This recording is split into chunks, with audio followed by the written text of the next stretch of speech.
সম্মানিত হাজিরিন, আজ পবিত্র শাওয়াল মাসের দ্বিতীয় জুমা আদায়ের জন্য আমরা সমবেত হয়েছি।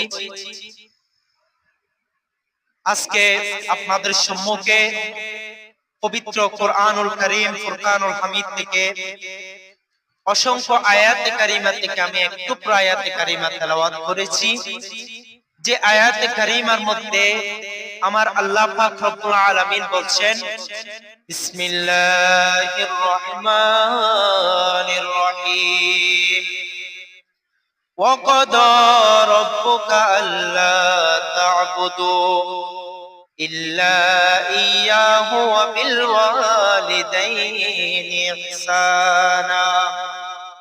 আমার আল্লাহ পাক রব্বুল আলামিন আমাদেরকে নির্দেশ দিচ্ছেন, ও আমার বান্দারা, ওয়া ক্বাদা রাব্বুকা আল্লা তা'বুদু, তোমরা আমি আল্লাহ ছাড়া অন্য কারো ইবাদত করো না, আমি আল্লাহর ইবাদত করো।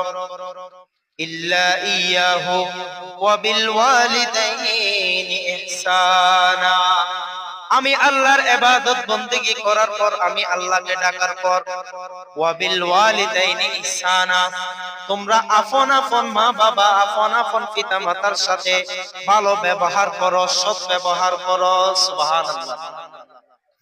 আল্লাহ বলছেন, তোমরা ওয়া ক্বাদা রাব্বুকা, একমাত্র আমি আল্লাহর ইবাদত করো। কারণ ইবাদত করার একমাত্র হকদার কে? আল্লাহ। আল্লাহ ছাড়া অন্য কারো ইবাদত বন্দেগী কি করা যায়? যায় না। তাহলে ইবাদত পাওয়ার একমাত্র হকদার হচ্ছে আল্লাহ। তো আল্লাহ বলছেন, ওয়া ক্বাদা রাব্বুকা আল্লা তা'বুদু, তোমরা আমি আল্লাহর ইবাদত করো।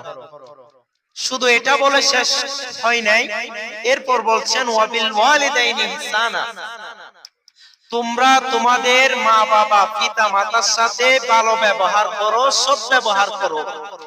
তোমাদের পিতা মাতা কষ্ট পায় এমন ব্যবহার থেকে তোমরা দূরে থাকো। বলি না সুবহানাল্লাহ। তো কেমন সৎ ব্যবহার?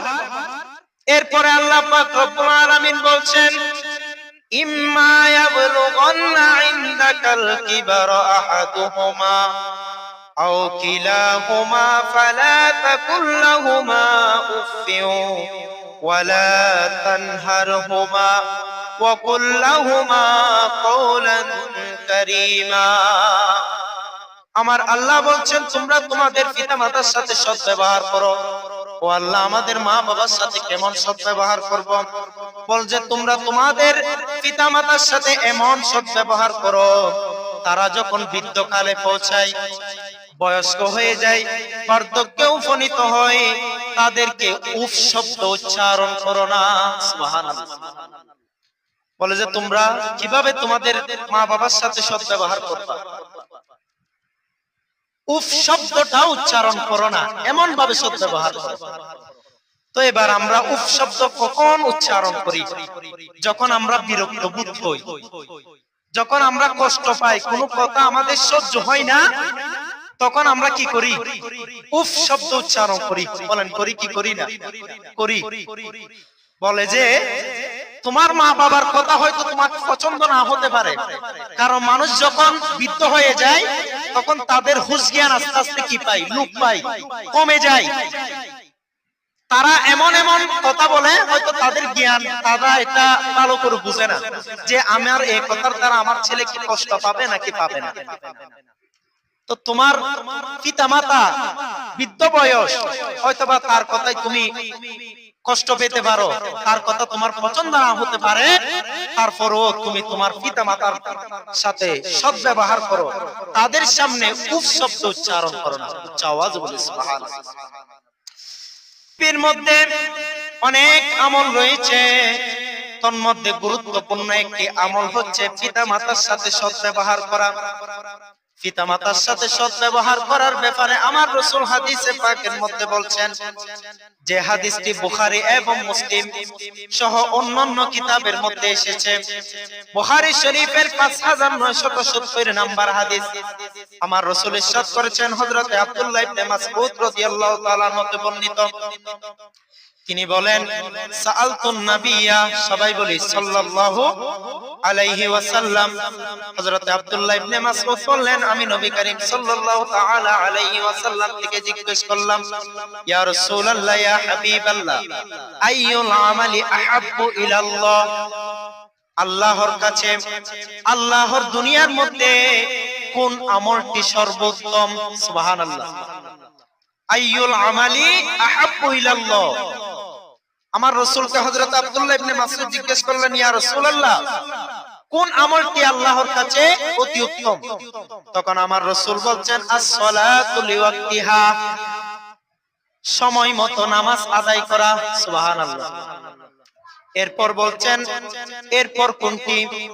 আমার রাসূল বলছেন, বিররুল ওয়ালিদাইন, আপন আপন মা বাবার সাথে সৎ ব্যবহার করা, ভালো ব্যবহার করা। সুবহানাল্লাহ। হযরতে আব্দুল্লাহ ইবনে মাসউদ বললেন, এরপর কোনটি? আমার রাসূল বলছেন, আল জিহাদু ফি সাবিলিল্লাহ, এরপরের উত্তম আমল হচ্ছে আল্লাহর রাস্তায় জিহাদ করা। সুবহানাল্লাহ। তাইলে এই হাদিসে পাকের মধ্যে তিনটি আমলের কথা বলেছেন। এরপরে শেষ নয়, হযরত আব্দুল্লাহ ইবনে মাসউদ বলছেন, আমি যদি রাসূল থেকে আরো জিজ্ঞেস করতাম আমাকে আরো উত্তম আমল বলতেন। সুবহানাল্লাহ। তো তিনটি আমলের কথা বলা হয়েছে। এক নাম্বার আমল হচ্ছে আল্লাহর কাছে সর্বোত্তম আমল হচ্ছে সময় মতো নামাজ আদায় করা। দ্বিতীয় নাম্বার আমল হচ্ছে বিররুল ওয়ালিদাইন, মা বাবার সাথে সৎ ব্যবহার করা। তিন নাম্বার আমল হচ্ছে আল্লাহর রাস্তায় জিহাদ করা। তাইলে এই তিনটি আমলের মধ্যে একটি আমল হচ্ছে কি? মা বাবার সাথে সৎ ব্যবহার করা। তার মানে এর দ্বারা বোঝা যায় মা বাবার সাথে সৎ ব্যবহার করা এটা সওয়াবের কাজ, এটাও ইবাদত, এটাও একটা আমল। আওয়াজ বলে সুবহানাল্লাহ। তাই নয়, আমার রাসূল অন্য একটি হাদিসে মোবারকের মধ্যে বলছেন, যে ছেলের উপর, যে ব্যক্তির উপর তার মা বাবা রাজি থাকে তার উপর আল্লাহ রাজি থাকে। সুবহানাল্লাহ বলেন। যে ব্যক্তির উপর তার মা বাবা নারাজ থাকে তার উপর খুদ রব্বুল আলামিন নারাজ হয়ে যায়। হাদিসে পাকের মধ্যে এসেছে, রিদার রব্বি ফি রিদাল ওয়ালিদি ওয়া সাখাতার রব্বি ফি সাখাতিল ওয়ালিদ। আমার রাসূল বলছেন, যার উপর মা বাবা রাজি তার উপর আল্লাহ রাজি। তারপর বলছেন, ওয়া সাখাতার রব্বি ফি সাখাতিল ওয়ালিদ, যে ব্যক্তির উপর মা বাবা নারাজ, মা বাবা অসন্তুষ্ট, সে যদি নামাজ পড়তে পড়তে ইবাদত বندگی করতে করতে যদি কপালে দাগও ফেলে দেয় তার উপর আমি আল্লাহ নারাজ থাকি। কারণ কি? একটাই কারণ, বিররুল ওয়ালিদাইন, সে আপন মা বাবার সাথে সৎ ব্যবহার করে না, আপন মা বাবাকে কষ্ট দেয়, মা বাবার সাথে খারাপ ব্যবহার করে, মা বাবাকে গালমন্দ করে। আল্লাহ পাক রব্বুল আলামিন আমাদেরকে মা বাবার কদর বোঝার তৌফিক দান করুক। সবাই বলে আমিন। আমি একটি ঘটনার দিকে যাচ্ছি। মা বাবার খেদমতের উসিলায় যত বড় বিপদ আসুক না কেন, যত বড় তুফান আসুক না কেন, যত বড় ঝড় তুফান আসুক না কেন, মা বাবার দোয়ার বরকতে, মা বাবার উসিলা নিয়ে যদি আল্লাহর দরবারে দোয়া করে, আল্লাহ পাক রব্বুল আলামিন ওই ব্যক্তির দোয়া অবশ্যই অবশ্যই কবুল করেন। সুবহানাল্লাহ। একদিন হযরত আব্দুল্লাহ ইবনে আমর রাদিয়াল্লাহু তাআলা আনহু বর্ণিত বিশাল লম্বা হাদিস। একদিন তিন ব্যক্তি একটি সফরের মধ্যে বের হলেন। সফরে যাওয়ার পথে মাঝখানে আচমকা ঝড় বৃষ্টি শুরু হয়ে গেল। ঝড় বৃষ্টি শুরু হওয়ার পর ওই তিনজন ব্যক্তি নিজেদের আশ্রয়ের জন্য একটি পাহাড়ের মধ্যে একটি গুহা ছিল, ওই তিনজন ব্যক্তি ওই গুহার মধ্যে চলে গেল। ওই গুহার মধ্যে যখন চলে গেল, ওই গুহার ভিতরে যখন তারা আশ্রয় নিতেছিল, ওই অবস্থায় পাহাড়ের উপর থেকে বিশাল একটি পাথর চলে আসলো। বিশাল একটি পাথর ওই গুহার মধ্যে পড়ে ওই গুহার যাওয়ার পথটা, ওই গুহার দরজাটা বন্ধ হয়ে গেল। ওই গুহার দরজাটা বন্ধ হয়ে গেল। তখন ওই তিনজন ব্যক্তি চিন্তায় পড়ে গেলেন, আয় আল্লাহ, আমরা এখানে নিজেদের আশ্রয়ের জন্য আমরা এখানে আশ্রয় নিয়েছি, ঝড় বৃষ্টি থামকে গেলে, ঝড় বৃষ্টি চলে গেলে আমরা এখান থেকে চলে যাব, কিন্তু এই পাথরের মাধ্যমে গুহা তো বন্ধ হয়ে গেল, আমরা এখান থেকে কিভাবে বের হব? তখন তারা চিন্তায় পড়ে গেলেন, আয় আল্লাহ, এখান থেকে কিভাবে বের হব? তখন তারা চিন্তা করতে লাগলেন এবং একজন অপরজনকে বলতে লাগলেন যে চিন্তা করে তো লাভ হবে না, আমরা আমাদের নেক আমলগুলা তালাশ করি। সুবহানাল্লাহ। কি আমল? নেক আমল। ওই নেক আমলের উসিলা দিয়ে আল্লাহর দরবারে দোয়া করব, আল্লাহ হয়তো এই নেক আমলের উসিলায় আমাদের দোয়া কি করতে পারেন? কবুল করতে পারেন। এভাবে বলতে লাগলেন। এভাবে তিন ব্যক্তি তিনটি আমল মনে করলো।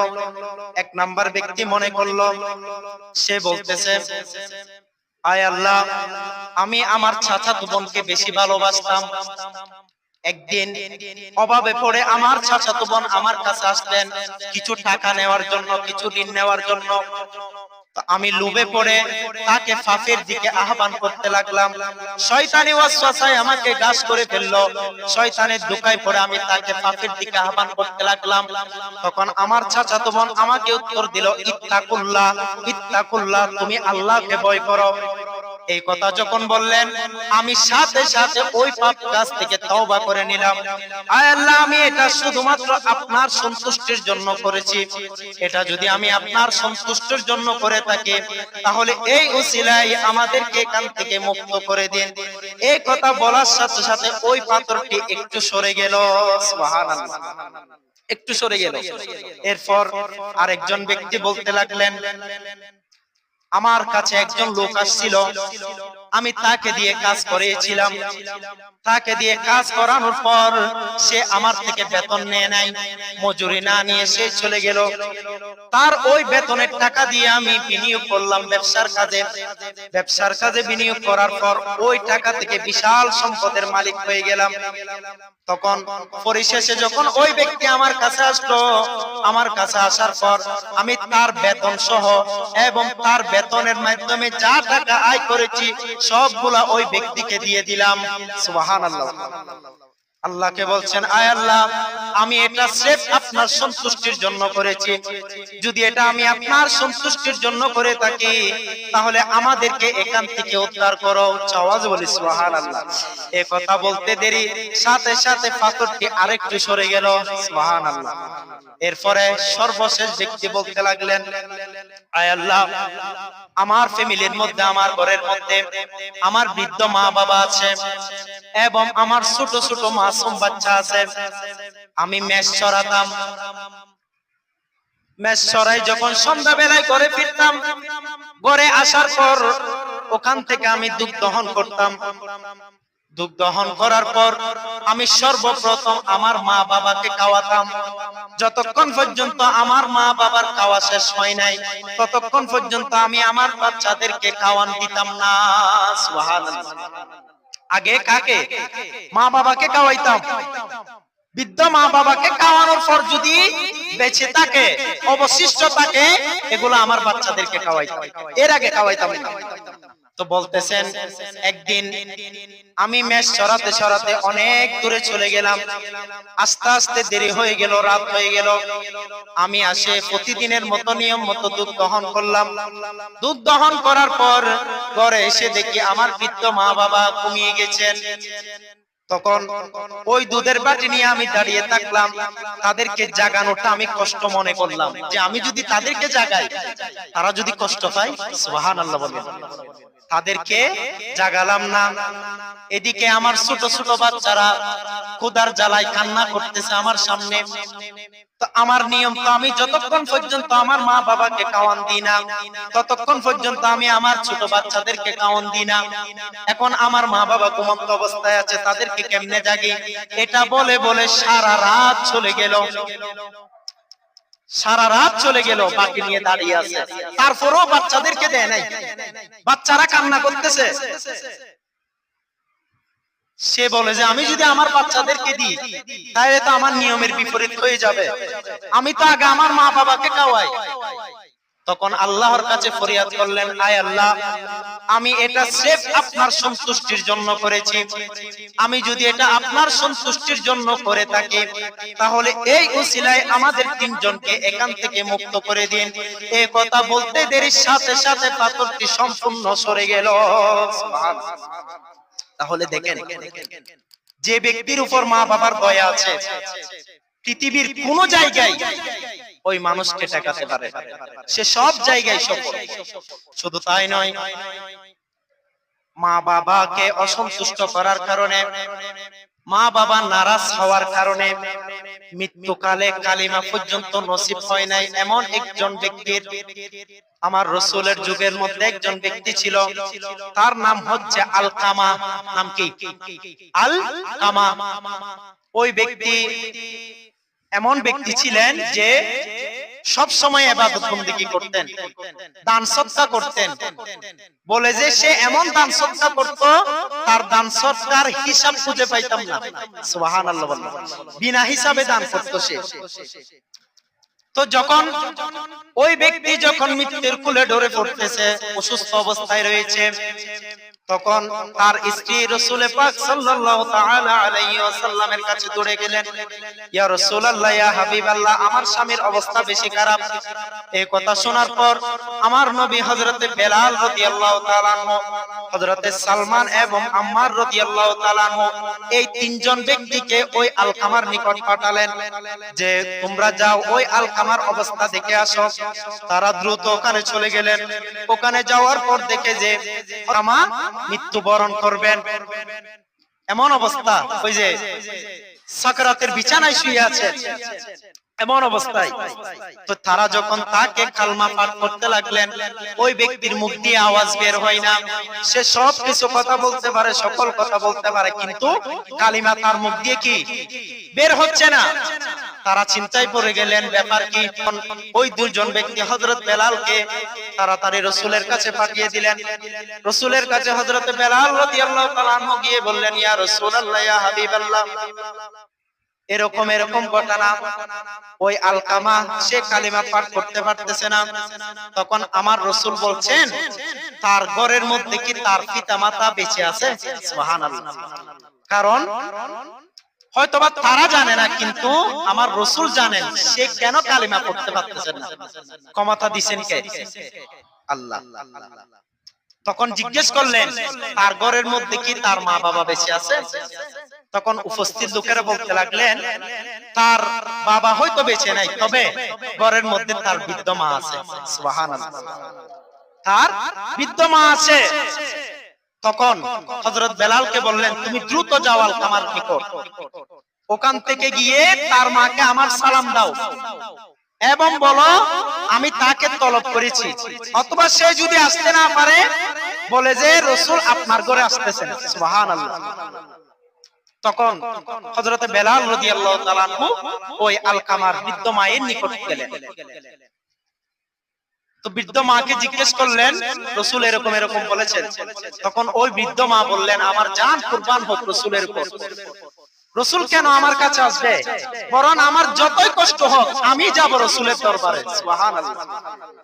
ওই বৃদ্ধ মা লাঠি দিয়ে বর করে করে রাসূলের দরবারে গেলেন। রাসূলের দরবারে যখন গেলেন, রাসূল জিজ্ঞেস করলেন, ওই আলকামার মা, আমাকে আপনি সত্য কথা বলেন, আপনার ছেলের অবস্থা কি রকম ছিল? তখন ওই বৃদ্ধ মহিলা বলতে লাগলেন, ওই আলকামা অনেক ভালো মানুষ ছিলেন, সে নামাজ রোজা কোনো কিছু বাকি রাখতো না, ইবাদত বন্দেগী করত, দান সদকা করত। সে এমন দান সদকা করত যার কোনো হিসাব নাই, বিনা হিসাবে দান করত। তখন রাসূল জিজ্ঞেস করলেন, আপনি তার উপর সন্তুষ্ট ছিলেন? তখন ওই বৃদ্ধ মহিলা কান্না করে বলতে লাগলেন, ইয়া রাসূলুল্লাহ, ইয়া হাবিবাল্লাহ, সে আমার মনে কষ্ট দিয়েছে, আমি তার উপর অসন্তুষ্ট। আমার রাসূল জিজ্ঞেস করলেন, কেন আপনি আপনার ছেলের উপর অসন্তুষ্ট? তখন ওই বৃদ্ধ মহিলা বলতে লাগলেন যে ওই আলকামা সবকিছু ঠিকঠাক ছিল, কিন্তু যখন ঘরের মধ্যে আসতো, সে আমার থেকে তার স্ত্রীকে বেশি প্রাধান্য দিত। সে আমার কথা মানত না, কিন্তু তার স্ত্রীর কথা মানত।